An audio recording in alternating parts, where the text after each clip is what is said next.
UPVC thread পাইপের পেঁয়াজ কাটা সম্পর্কে।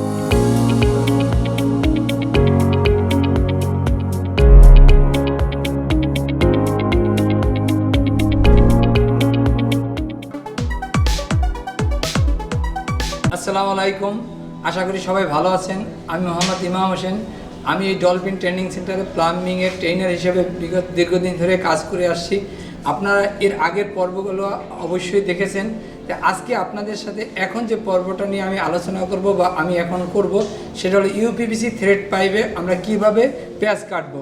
অর্থাৎ একটা পেঁয়াজ কাটার দুটা পাইপ আছে, আমরা যেটা পাইপ লাইনে কাজ করতে যাই পেঁয়াজ কাটতে হয়, এর ভিতরে ইউপিভিসি থ্রেড পাইপ একটা, যেটা পেঁয়াজ কাটতে হয়। তো এখন আমি আপনাদেরকে সেই ইউপিভিসি থ্রেড পাইপে কীভাবে পেঁয়াজ কাটতে হয় সেটা আপনাদেরকে প্র্যাকটিক্যালি আমি দেখাবো। এখন আমরা একটু দেখি আসলে কিভাবে পেঁয়াজ কাটতে হয়। এখন আমি যে যন্ত্রটা সম্পর্কে আপনাদেরকে জানাবো সেটা আগেও আমরা এটা সম্পর্কে পূর্বে আলোচনা করেছি। তো এবার আমি আপনাদেরকে ডিটেলস একটু দেখাবো এই যন্ত্রটা কি। এটা হলো ডাই স্টক, অর্থাৎ এটার সাহায্যে পাইপের বাহিরে পেঁয়াজ কাটা হয়। অর্থাৎ পাইপের বাহিরে কিভাবে পেঁয়াজ কাটা হয় সেটা এই যন্ত্র দ্বারা কাটা হবে। এখন এই যন্ত্রটা আমরা দেখবো এখানে কি কি জিনিস যন্ত্রে আছে এর ভিতরে। আমি যদি দেখি, এটার নাম হলো জ, অর্থাৎ এটা বাংলায় বলে চোয়াল বা দাঁত। অর্থাৎ এই পাইপে পেঁয়াজ কাটতে হলে এই জটা দরকার হয়। অর্থাৎ এই যে ডাইস্টক আছে এখানে শুধুমাত্র আমাদের দুইটা জ থাকবে, অর্থাৎ পাইপের সাইজ অনুসারে। অর্থাৎ যদি 1/2 ইঞ্চি পাইপ থাকে তাহলে এই জ দুইটা 1/2 ইঞ্চি হতে হবে। আবার জ দুটো যদি 3/4 পাইপ হয় তাহলে জ দুইটা 3/4 চেঞ্জ করতে হবে। এভাবে পাইপের সাইজ যত চেঞ্জ হবে তত এই জ দুইটা চেঞ্জ হবে। আর এই যে ডাইস্টকটা দেখেন, এখানে এই গাইড আছে, অর্থাৎ পাইপটাকে টাইট দিলে আমরা যখন কাটতে যাব তখন দেখাবো যে এটাকে টাইট দিয়ে পাইপটার সাথে লাগাই দিতে হবে। এই একটা লিভারের মতো আছে, দেখেন এটা ঘুরবে, অর্থাৎ এটা আপনার যে কোনো দিকে মুভ করবে। পাইপ কাটতে গেলে তখন এটাকে নির্দিষ্ট নিয়ম অনুসারে সে তার কাজ করবে। এখানে একটা স্প্রিং আছে, এটার মাধ্যমে কি করা হয়, অর্থাৎ এটাকে উল্টাও ঘোরানো যায়, আবার বাইলভাবেও ঘোরানো যায়। আর এই দুটা নাট আছে যেটা দ্বারা এই জকে টাইট দেওয়া যায় বা সামনে পিছিয়ে নেওয়া যায়। এখন আমি আপনাদেরকে দেখাবো কিভাবে ডাইতে জ সেট করতে হয়। অর্থাৎ আমাদের এই জট, আমি হাতে যে জটা নিচ্ছি এটা একটা সাইজ আছে, এটা 1/2 ইঞ্চি। অর্থাৎ আমি 1/2 ইঞ্চি সাইজের পাইপ কাটবো, পেঁয়াজ কাটবো, বিদায় আমি এই জটা নিচ্ছি। দেখেন এই জটাকে আমি দেখে নিলাম আসলে কোথাও কোনো সমস্যা আছে কি না। দেখলাম সমস্যা নেই, তখন আমি কি সরাসরি আমি এখানে বসাবো। এই ঘাটে বসাই আমি, তারপরে আমি এই স্ক্রু দিয়ে এটাকে আটকাই দেবো। একটু লুজ রাখবো যাতে আমার সামনে পিছে সরানো লাগতে পারে, সেই জন্য কি আমি একটু প্রথমে এটাকে লুজ রাখবো। এবং পরবর্তী এটাও আমি দুইটা এটাও আমি সেট করে নিলাম হালকাভাবে, যাতে আমি পরবর্তীতে এদিক ওদিক এটা সরাইতে পারি। সেই জন্য আমাদের এখানে সেট করার জন্য দেখতে হবে আসলে ঘাটগুলো ঠিকমতো মিলতেছে কিনা। যদি ঘাটে না মিলে তাহলে আমার এটা সেট হবে না। তো এখন দেখা যাচ্ছে ঘাটে মিলে যাচ্ছে, আমি এই নাট দিয়ে আমি আটকাই দিচ্ছি একটু লুজভাবে। এখন আমার দেখেন দুইটা আমি দুই সেটে আটকাই দিলাম। এখন আমার কাজ হলো যে এই দুইটাকে দ্বারা আমার পাইপে পেঁয়াজ কাটতে হবে। তো এখন আমি কি করব, ইউপিভিসি পাইপটা ভাইজে লাগাবো। দেখেন আমি এই ভাইজটাকে আগে খুলে নিলাম, খোলার পরে আস্তে আস্তে করে আমি এই ভাইজটাকে টাইট দিতে থাকলাম। এটা সহনীয় পর্যায়ে টাইটে দিতে হবে, যাতে এটা ইউপিভিসি থ্রেড পাইপ এবং চাপে এবং বিভিন্ন জায়গায় বেশি চাপ দিলে এটা ফেটে যেতে পারে বা বাঁকা হয়ে যেতে পারে। সে একটা সহনীয় পর্যায়ে আমাদেরকে রাখতে হবে এবং চেক করতে হবে আসলে পাইপটা নড়ে কিনা। তাই দেখলাম নড়ে না। এখন আমি ডাইস্টক নিয়ে ইউপিভিসি থ্রেড পাইপে পেঁয়াজ কাটবো। দেখেন আমি প্রথমে ডাইস্টকটা কি এর মধ্যে ঢুকাইলাম, ঢুকোবার পরে আমি কী করলাম, গাইডগুলো টাইট দিলাম।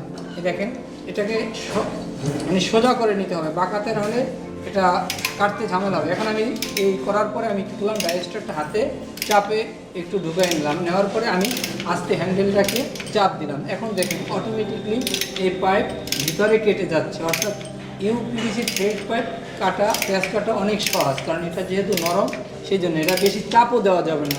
চাপ দিলে যে কোনো সময় ভেঙে যেতে পারে।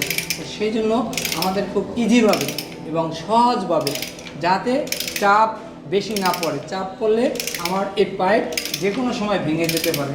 আমি দেখেন খুব সহনীয় পর্যায়ে আস্তে আস্তে করে আমি ডাইস্টকটা চালাচ্ছি। এখন দেখেন এখানে সুন্দরভাবে পেঁয়াজ হয়ে যাচ্ছে এবং এই পেঁয়াজের চিপসগুলো দেখেন উঠে যাচ্ছে।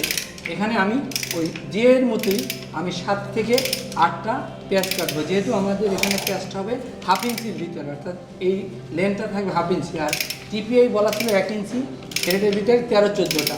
তাহলে আমার এখানে যেহেতু হাফ ইঞ্চি কাটতেছি, তো এখানে 6 থেকে 7টা পেঁয়াজ হলে আমার এনাফ। আর এই ইউপিভিসি থ্রেড পাইপে আমার 2বার দেওয়ার দরকার নেই, একবার দিলে আমার টোটাল থ্রেডটা হয়ে যাচ্ছে। তো এখন আমি এটাকে আবার খুলে নেব। দেখেন এই স্প্রিংটা যদি দেই, এই অটোমেটিকলি খুলে গেলে কি হবে, আমার এই চিপসগুলো অটোমেটিকলি পড়ে যাচ্ছে। আমি আস্তে আস্তে করে পাইপটাকে ডায়াস্ট্রাকটাকে খুলে নিতে পারতেছি। দেখেন অটোমেটিকলি আমার ডায়াস্ট্রাকটা আমার হাতে চলে আসতেছে, এবং সাবধানতার সহিত করতে হবে যাতে এই ডায়াস্ট্রাকটা পায়ের ভিতরে না পড়ে। তাহলে আমি এখন দেখেন খুব ক্লিয়ারভাবে আস্তে আস্তে করে এটা খুলে নিচ্ছি।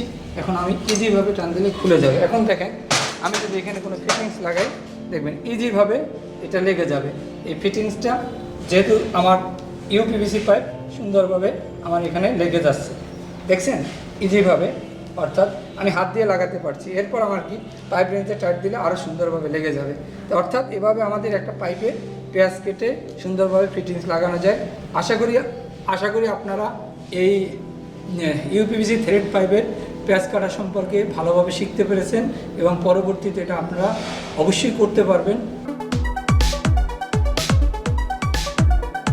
এখন আমি আপনাদেরকে একটা সাফল্যের কথা বলবো। আসলে অনেকেই আছে এই প্রিভিয়াস আমি দেখেছি আমার অভিজ্ঞতায়, যে অনেকেই এই কাজটা সম্পর্কে জানে না এবং বোঝে না, তারা করতে চায় না। কিন্তু আমার কাছে এমন কিছু প্রমাণ আছে, এবং যারা এই কাজটা আগে জানতো না এবং অবহেলা করতো, তারা এসে আমার কাছে এই ডলফিন ট্রেনিং সেন্টারে অনেকভাবে ট্রেনিং নিয়ে তারা বিভিন্নভাবে এখন দেশের বাইরে এবং আমার অনেক জায়গায় তারা স্বাবলম্বী হয়েছে, এবং তাদের ফ্যামিলি সচ্ছলতা নিয়ে আসছে, এবং সমাজে একটা অবস্থান তৈরি করছে। তো আশা করি আপনারাও যদি আমাদের এই কাজটা ভালোভাবে শিখেন, এবং এই কাজটা শেখার পরে আপনার লাইফেও এরকম অনেক সফলতা আসতে পারে। অর্থাৎ সফলতা কখন আসবে বলা যায় না, কিন্তু এই কাজও একটা উচিলা হতে পারে। তাই প্লাম্বিং কাজ করে এর আগে অনেকেই যেহেতু সফল অর্জন করেছে এবং সফলতা নিয়ে এসেছে, তাই আশা করি আপনারাও এই কাজটা মনোযোগ দিয়ে শিখলে, এবং এই যেভাবে আমি বলেছি এবং দেখাইছি সেটা যদি আপনারা মনোযোগ দিয়ে শুনেন এবং দেখেন, এভাবে করেন, তাহলে আপনাদের জীবনেও এই উন্নতিটা আসতে পারে। প্লাম্বিং সম্পর্কে জানতে এবং শিখতে আমাদের সাথে থাকুন। এই চ্যানেলটি সাবস্ক্রাইব করুন এবং ভিডিওটি বেশি বেশি শেয়ার করে অন্যকে দেখার সুযোগ করে দিন। ধন্যবাদ সবাইকে। পরবর্তী ভিডিওটি দেখার জন্য আমাদের সাথেই থাকুন।